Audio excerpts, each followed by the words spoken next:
The shift was finally over.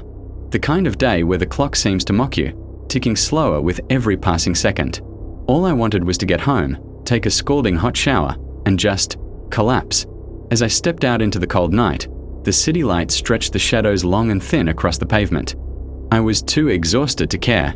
Home was the only thing on my mind. Walking down the nearly empty street, the air started to feel heavy, wrong, the kind of feeling that makes the tiny hairs on your neck stand at attention. I tried to shake it off, blaming it on pure exhaustion. My mind was just playing tricks on me. But then I heard it. A whisper, so faint I almost missed it, but it was there, clear as day. Like someone was breathing right over my shoulder. "Help me." I froze. My head snapped around, scanning the empty street.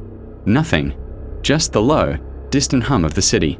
But that voice, it echoed inside my skull. "Who's there?" I called out, a nervous tremor in my voice that I couldn't hide. Silence. I started walking again, faster this time, trying to convince myself I was just hearing things. But it came again. "Help me." It was closer. I spun around, my heart pounding against my ribs like a trapped bird. The shadows in the alleyways seemed to writhe and shift, moving in ways they shouldn't. But still, no one was there. A sudden, sharp gust of wind cut through me, and a deep, unnatural cold seeped right into my bones. I pulled my jacket tighter, but it was useless. This wasn't just the weather.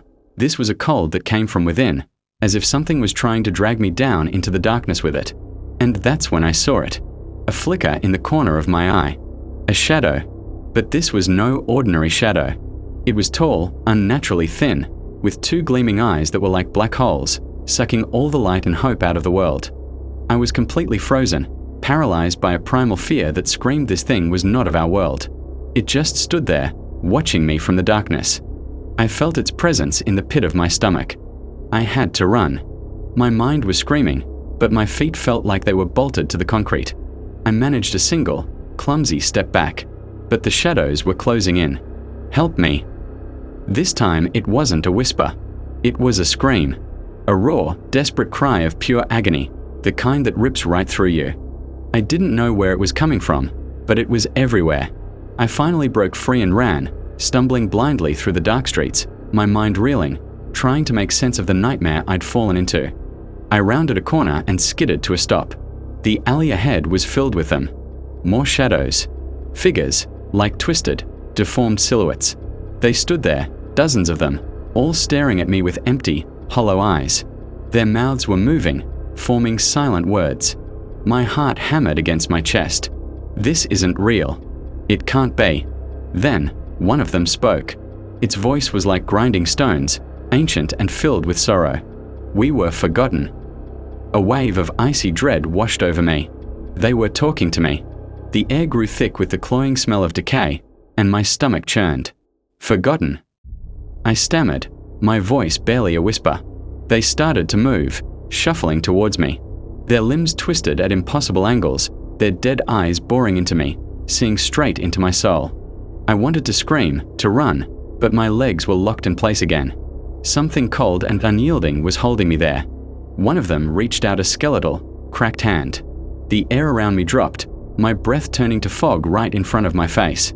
"Help us, before you forget." And then it hit me. In that single, terrifying moment, I understood. These weren't just ghosts. They were the souls of the forgotten.